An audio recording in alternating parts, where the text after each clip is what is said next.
biofeedback activity that we do a little later, because we're going to do a relaxation session and see how our body responds to the relaxation session.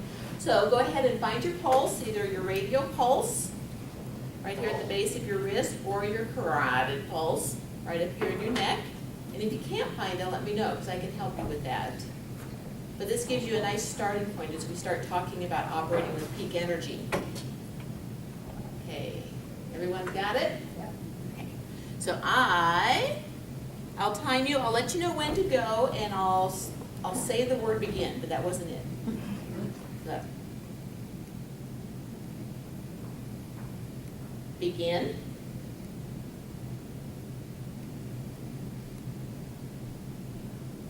Stop. Okay, take that number and add a 0 to the back side of it, and that gives you your number of beats per minute. And remember what that number is, because hopefully during the relaxation session, that heart rate comes down. But let's talk about our energy source. How many of you have heard the fight-flight response? Okay, so some of you have heard about the fight-flight response. You know, every day we are faced with challenges, either at work or at home, or just trying to strike that balance. And we are being pulled so many different directions, and sometimes we find ourselves feeling overwhelmed, tired on a regular basis. So when we're talking about operating with peak energy, we'll talk about the natural stress response that we have built into our bodies as far as that defensive mechanism. But we'll also talk about the importance of sleep and then what robs us of our energy. The handout you have in front of you provides you with a nice overview of the stress response that we have. And not only do we have that fight-flight response, but our children have it also. So if you have children or grandchildren in the home, or that you're around often, it's very important to recognize the stress response, because we all react maybe a little differently when we're feeling a little stressed out. Okay, so as we get started,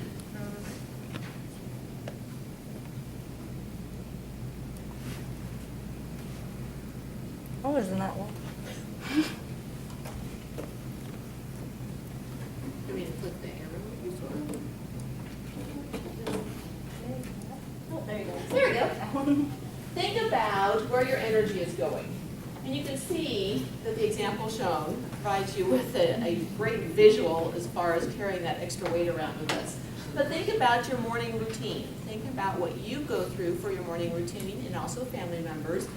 Think about the times of the day where you feel relaxed, and times of the day where you feel a little more stressed out or overwhelmed.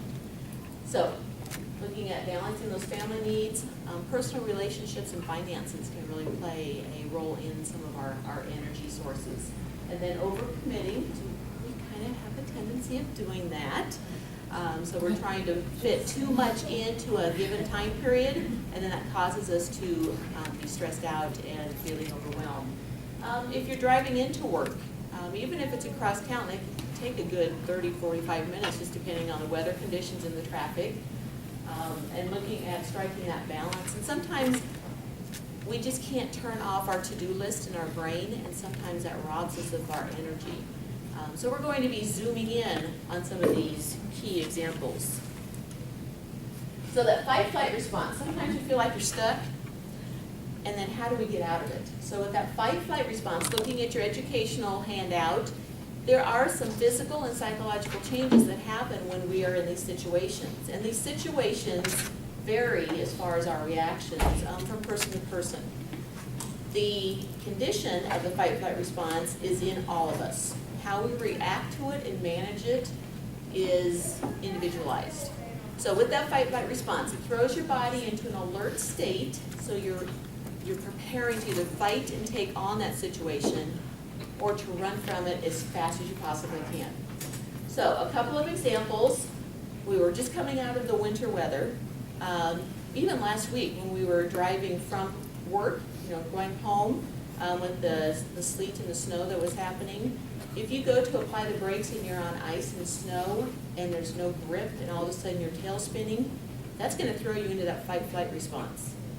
Another situation is maybe you are, it's a work day and your alarm doesn't go off and you wake up late. If you've experienced that, that's a fight-flight response. It's that sense of panic of, oh my goodness, I've got to do something.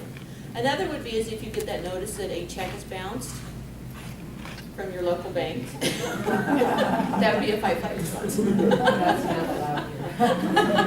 That would be you. Well, they were talking on the news this week about the roundabout of 14th and Superior and how people are modifying their route to work just to avoid it because they don't like the stress. There have been so many accidents at that location. I think the key is to always stay in the outside lane, never venture in. So that would be a flight response, yeah, because there was a car accident where a car went over the embankment. So there's been a lot of traffic challenges. It can even be driving down the road and you hit one of those big potholes left over from the winter. But think about where your energy goes during the day. And a lot of us may have some energy at the beginning of the day, but maybe around that 2, 3, 4 o'clock in the afternoon, we start to go into this slump. And how do we rejuvenate that energy? So I have little sheets of paper here. I would like each one of you to take one. And if you need something to write with, let me know, because we have a couple of extra writing utensils. And it's up to you if you want to keep this information private.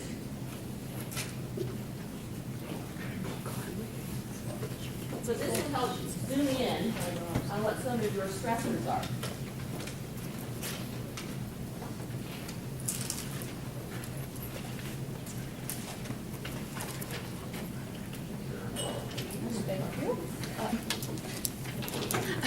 Did you walk right by you, stress response?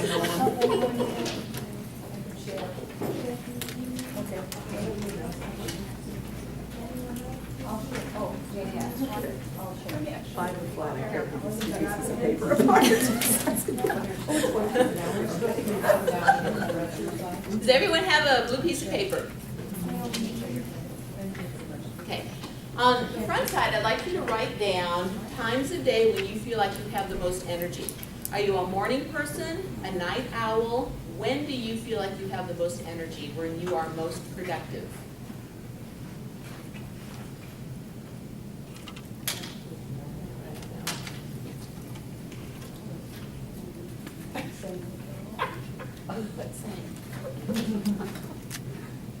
And underneath that, write how you typically respond in a stressful situation.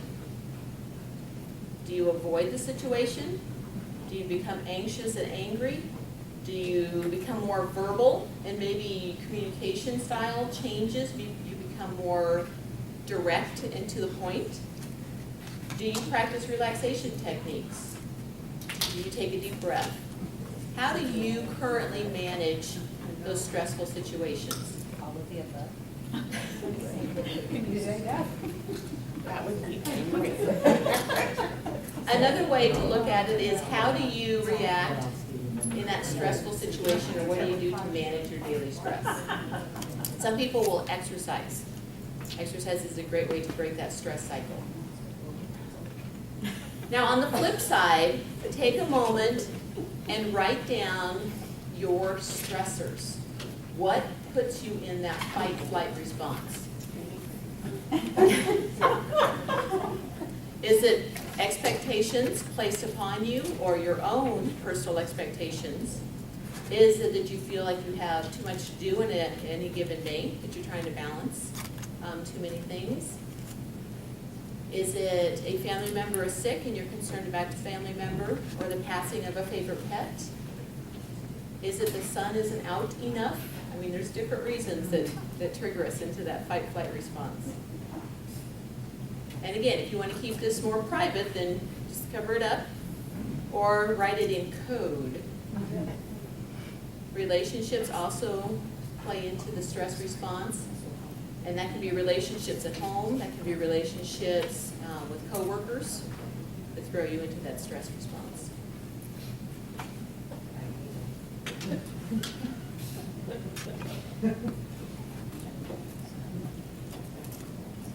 Okay, so that gives you opportunity to really zoom in on what your personal response is and your personal needs. So when we look at that fight-flight response, Again, the physical changes. Your pupils dilate because they take in more information, so you have a quicker response time.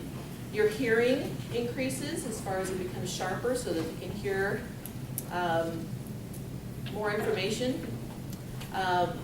Gastric acids start to increase, and so some individuals who are constantly in the stress response may have stomach problems and also ulcers. Your heart rate goes up, your blood pressure goes up, your muscle tension increases, and it wears you out when you're in that stress response for a long period of time. It also compromises your immune system because it wears you down, you feel worn out and overwhelmed, you get sick more often, so you're going to be losing more days of work or productivity at home. Won't be able to participate in family and friend activities. You also have interrupted sleep patterns, where you may have difficulty getting to sleep, or maybe you're waking up more often during the night. What else happens to us physically when we're going through that stress response?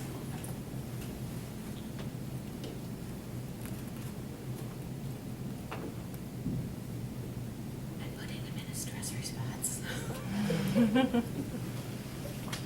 With that muscle fatigue, common areas where individuals hold that tension would be forehead, jaw. So if you have a history of grinding your teeth at night, it could be stress related.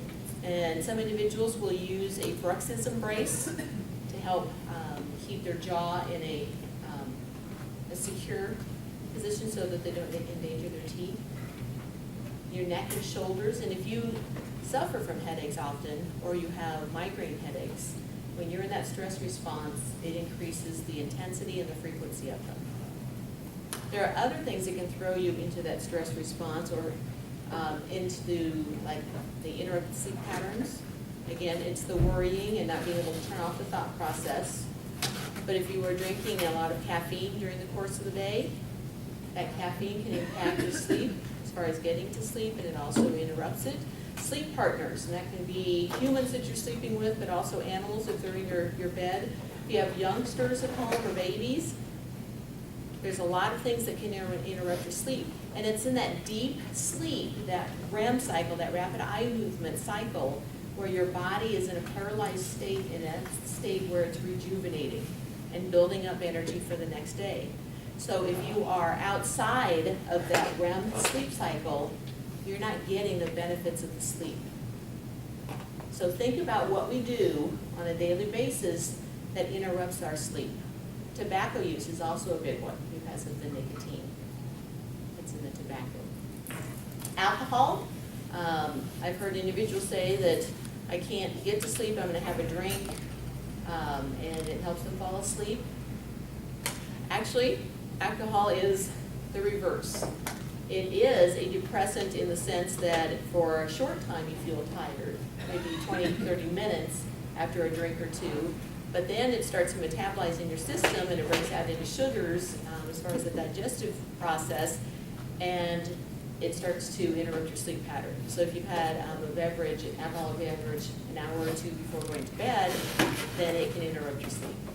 So keep that in mind too. Okay, let's go to the next one.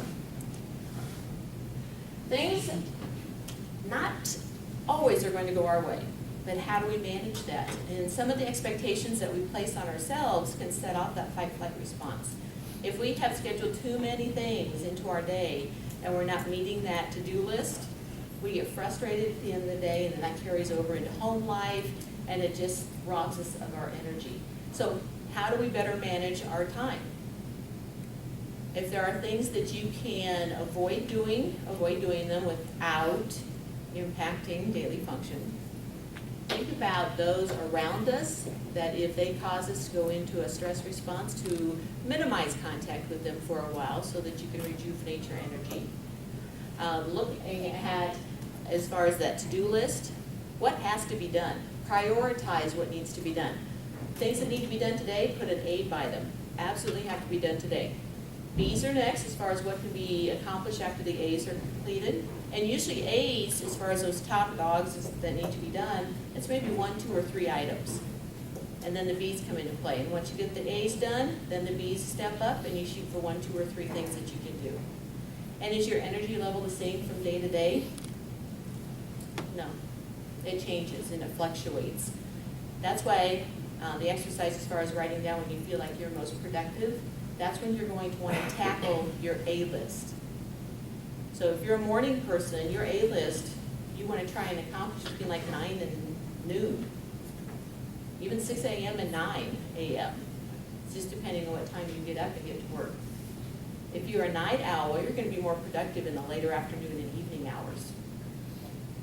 Now, when you're in the workplace, looking at your work schedule, how do you become more productive at work if you're a night owl? Again, it's that deep sleep pattern, making sure that you're getting that deep sleep that you need to rejuvenate, but also taking breaks. I don't want to say every hour because I'll get in trouble for that one. But take breaks often. If you're working at a computer, it's very important that you give your eyes a break, that you relax the shoulders down, that you get up and move a little bit, just so that you don't have repetitive motion injury too. So, how do we rejuvenate that energy? Again, I had said previously that exercise is a great way to break that stress cycle, but also practicing relaxation techniques, and we're going to be practicing some of those today also. And that includes deep breathing and progressive relaxation. Emotions get in the way also. So again, think about our thought process. What are you worrying about? What are you carrying around with you day to day to day? Because it starts to wear on you. And it can impact you, and so when you do go into that fight response, it can even be exaggerated or enhanced because of our vulnerability as far as some of the emotions that we're feeling. So be aware of the emotions that you're feeling and how you are reacting to them. And it can be sadness, it can be excitement. The stress response is kicked off with good news and not good news. So the bad news. Good news would be maybe you have a new job within the organization and you have different responsibilities. Great news, but it takes adjusting to the new duties, the new maybe schedule, new coworkers, adding a family member to your family, so if a baby or adopted child, even bringing a pet into your home. Those are positive things, but it kicks off the stress response. And we all know the sad stuff. So we're not going to go there. So maximizing your energy. Take advantage of your personal time and do things to help you stay healthy and to reduce that stress response. Think about hobbies that you like to do. Is it knitting? Is it reading? Is it hunting? Is it exercising? Yeah, I didn't see a lot of nods there. Going to movies, watching TV. What are you doing for your downtime? And if you want improved sleep, make sure that you're following that bedtime routine on a regular basis. And there's going to be days where you can't do that, but it is helpful, half hour, 20 minutes before bed, that you follow a certain routine because it just psychologically prepares you for sleep and rest. And think about your sleep environment. Think about temperature, comfort of the bed that you're sleeping on, outside noises inside the home. I know we have Will in our house, and he's a college student. That's our youngest child. And he'll work till like 10 at night, come home, and then try and do homework. And so he's up till 12, 1, 2 o'clock. And we go to bed around 10:30. And the lights are on out in the living room, the study area, and that can interrupt my sleep. So really, think about what's going on in your household that can rob you of your sleep. And if you have a significant other or a spouse that works a different shift than you, then that can be quite interruptive. You could be coming home from work as they're gearing up to go to work, or they come home in the middle of the night when you are in your deep sleep, and it just throws you off course as far as making sure that you get that sleep experience. So stay focused. You can see that he's like looking right in his eyeball. So stay focused and think about those stressors that you wrote down. with those stressors that you listed, are you in control of them? Or do they control you? And if you can't impact the outcome of that stressor or manage it, then cross it off your list, because you've got to let that one go. So anything that you can't have an impact in, cross off your list. It's not that we want to ignore it, but we have to recognize that we can't impact everything. And we want to be able to make sure that we are impacting what we can on a daily basis so that we don't get overwhelmed and compromise our overall health.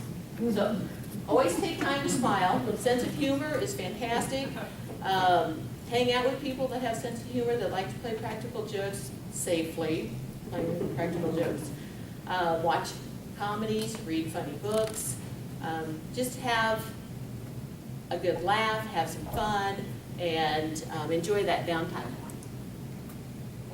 So it's all about that rest and relaxation. Part of our session today, like I mentioned, is a relaxation session, so we're going to do that. And so we do have some room, so if you want to move away from coworkers so that you can relax a little bit and not worry about them poking you. Or, let's see, everyone's facing this way, which is great, because then you don't feel like you're being stared at. And you can lay on the floor, you can put your feet up on the table. Or you can lay your head down. You just want to find a nice, comfortable position. How many of you have practiced relaxation techniques before? Okay, a couple of you have. Okay. So we're going to practice the deep breathing and also the progressive relaxation. Progressive relaxation is where we tune into those key areas where we hold the muscle tension and we create tension so that you feel the difference, and then you relax that muscle group. And what it's going to do, it's going to help break that stress cycle. And research has shown that if you can do relaxation for 10 to 15 minutes, it's equivalent to napping 2 or 3 hours. It rejuvenates your energy that much. However, it's just like any other skill. You have to practice it to be even more efficient with that skill. So I see some people have gotten ahead of us here. So we better turn on the music and dim the lights. And light switch is back there. Okay. Let me get this going and then we can pay attention.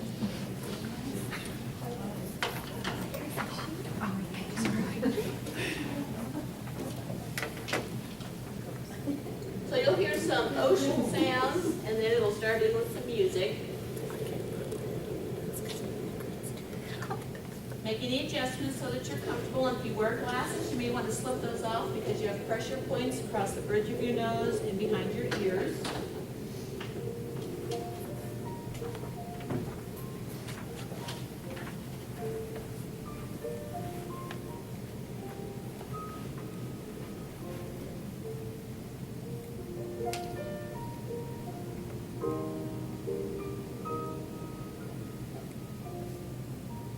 Take a few moments to get settled, listen to the music, take in a couple of deep breaths and let them out.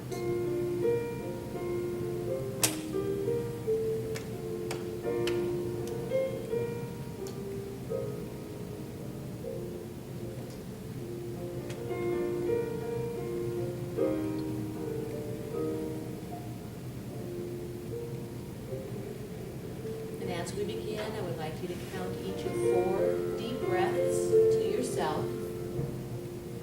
Take in a slow deep breath and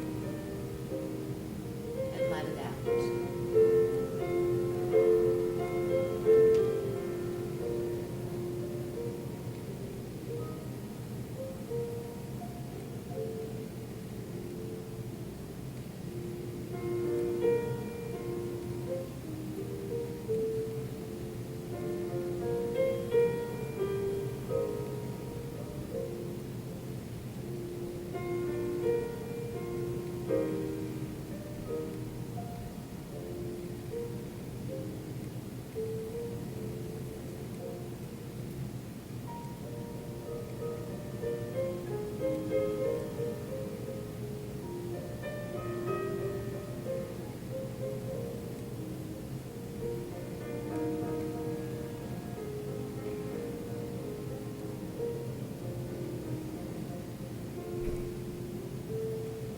as we begin, I would like you to focus your attention on your forehead.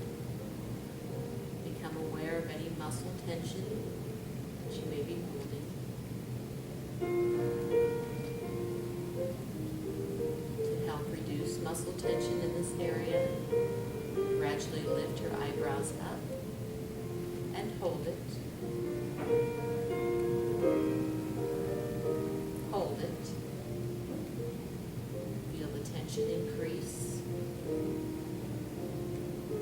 Hold it. And relax your eyebrows down. Take in a slow, deep breath. And let it out.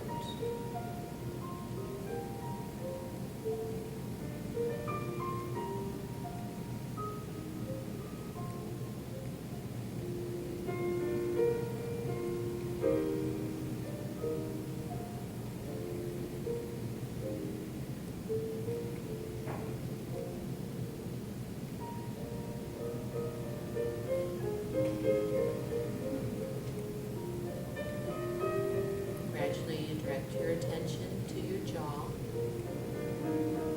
Again, become aware of any muscle tension that you may be holding.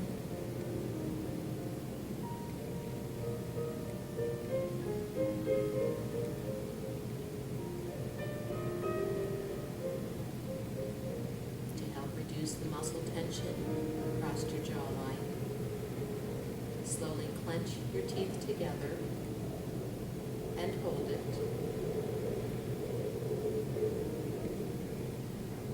Hold it. Feel the pressure increase. Hold it. And relax your jaw. Release the tension. Take in a slow, deep breath. And let it out.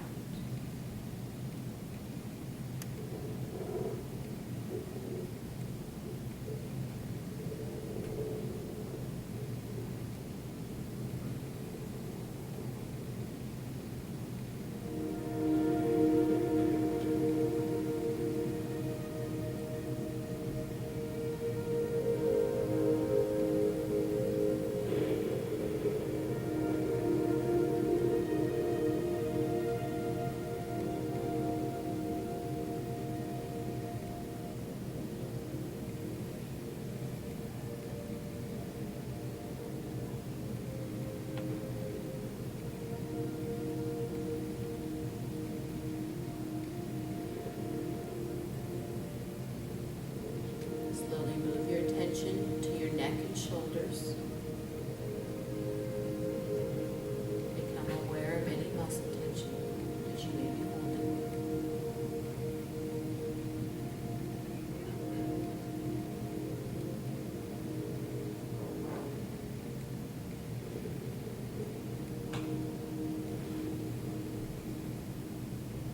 To help reduce the muscle tension in your neck and shoulders, slowly lift your shoulders up like you're shrugging your shoulders and hold it.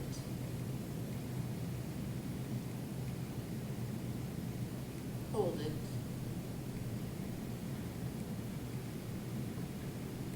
Feel the muscle tension increase. Hold it. And relax your shoulders down. Release the tension. Take in a slow, deep breath. And let it out.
direct your attention down both arms to your hands. Become aware of any muscle tension you are holding in your arms or either hand.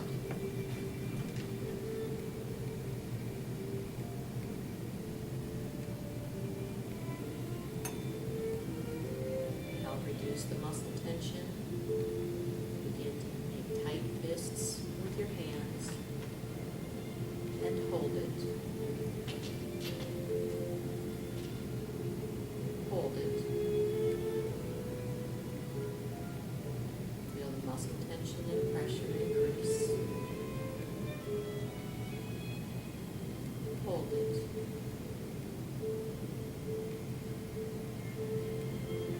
And relax your hands. Release the tension. Taking a slow, deep breath. And let it out.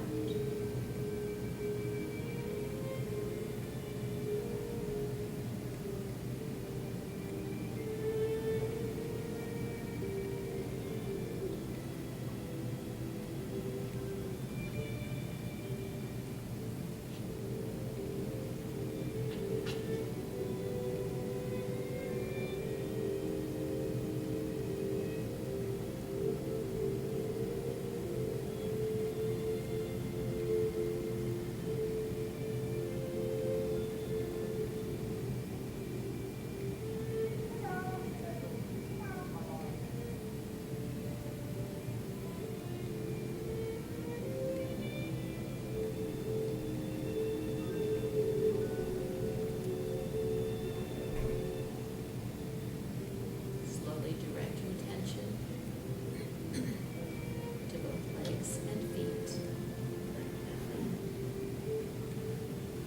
Become aware of any muscle tension you may be feeling.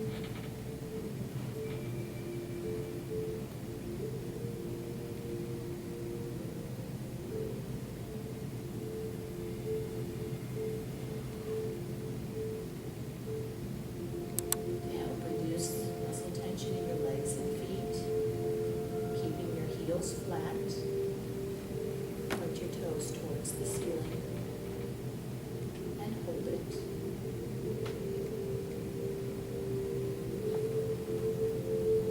Hold it.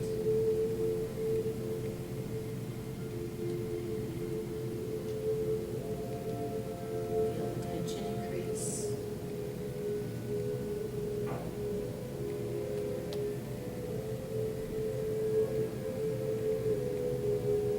And relax.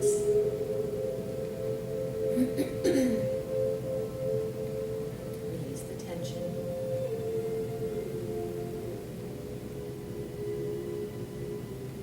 Take in a slow, deep breath. And let it out.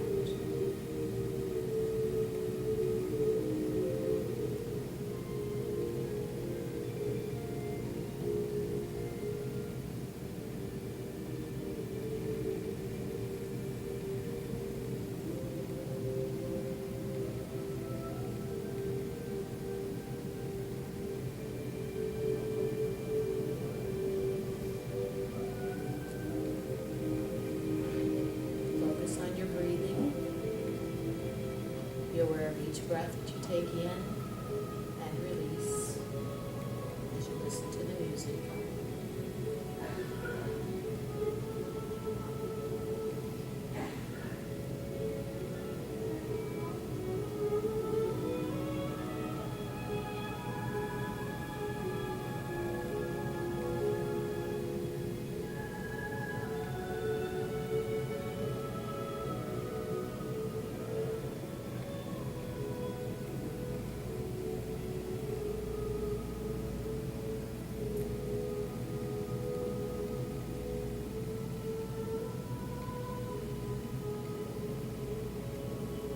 I would like you now to count each of 4 deep breaths to yourself.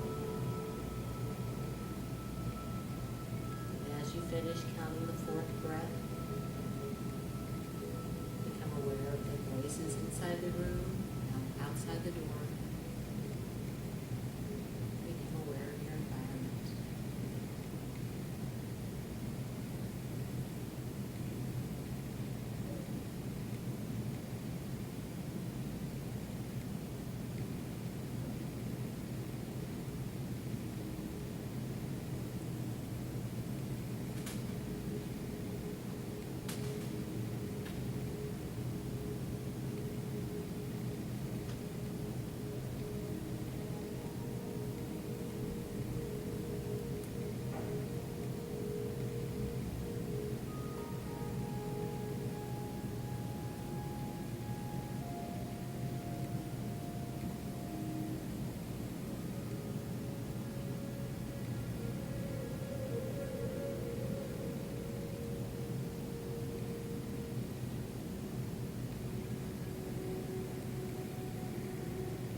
ahead and find your pulse.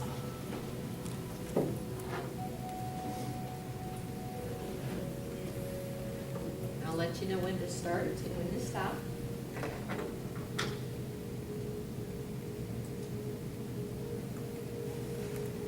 If you can't find it, let me know. Begin.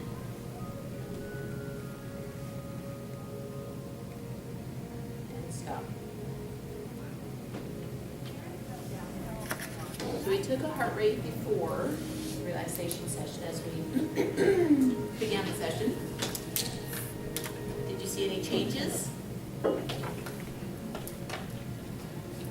Did it go down for you?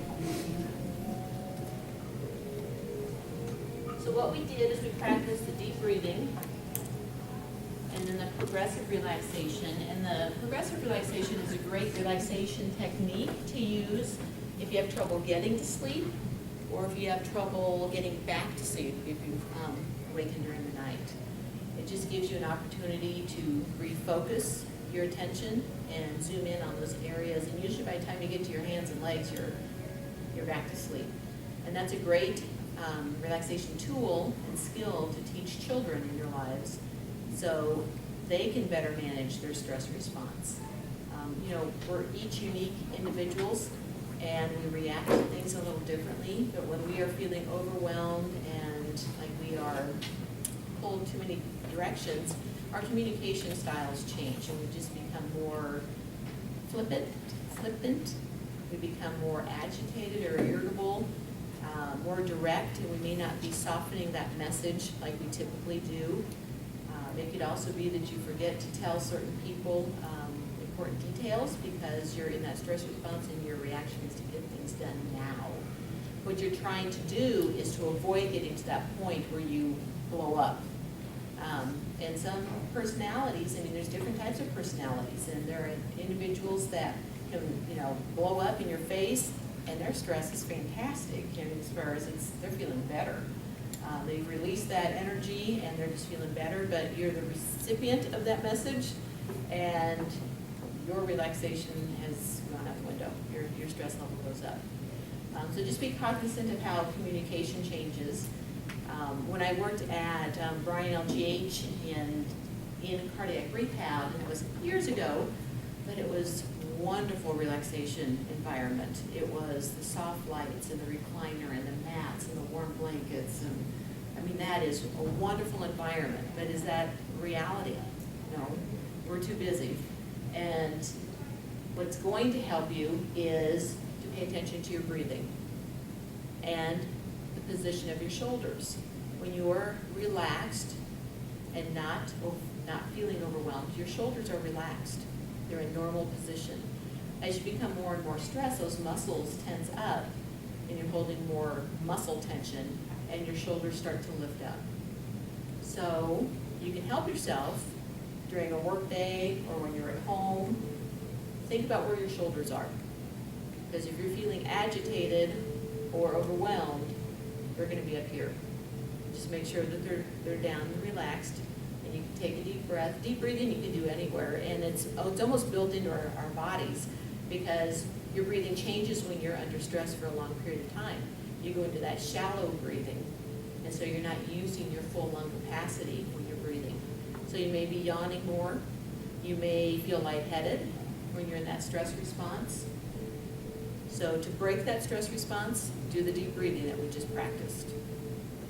Relax the shoulders down, and then use the head-to-toe assessment as you're trying to get to sleep or if you are struggling to go back to sleep. Listening to calming music can also be helpful.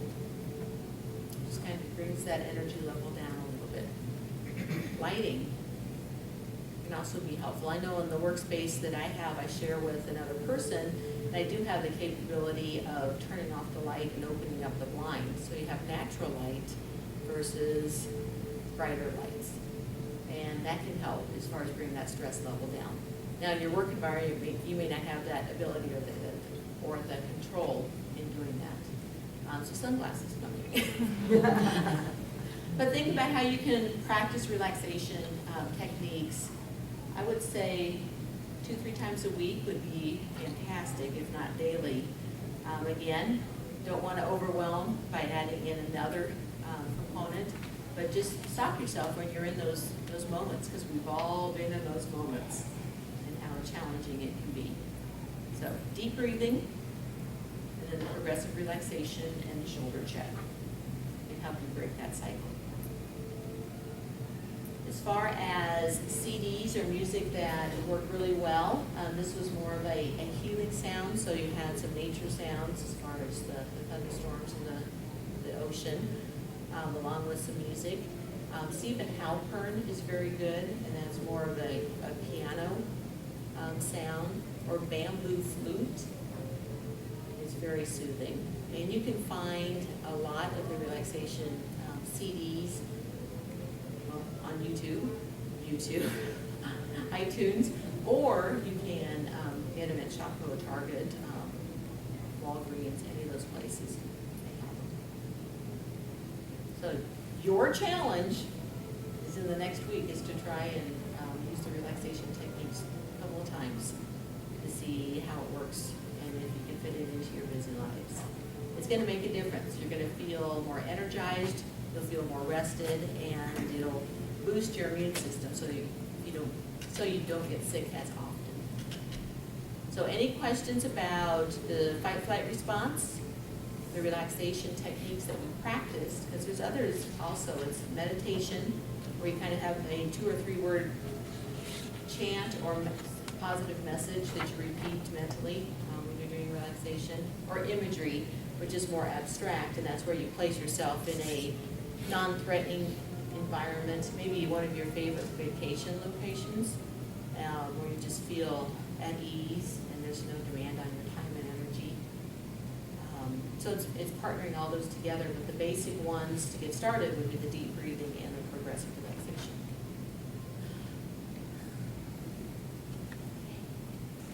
You feel kind of like I just took a nap and I don't move. You may feel that way right now, but once you get it moving around, it's like, oh, that felt good, just take that little break. So, let me know if you have any questions or if you want to talk individually. I'll be here for a few minutes, but thank you so much for your time, and good luck on conquering that challenge.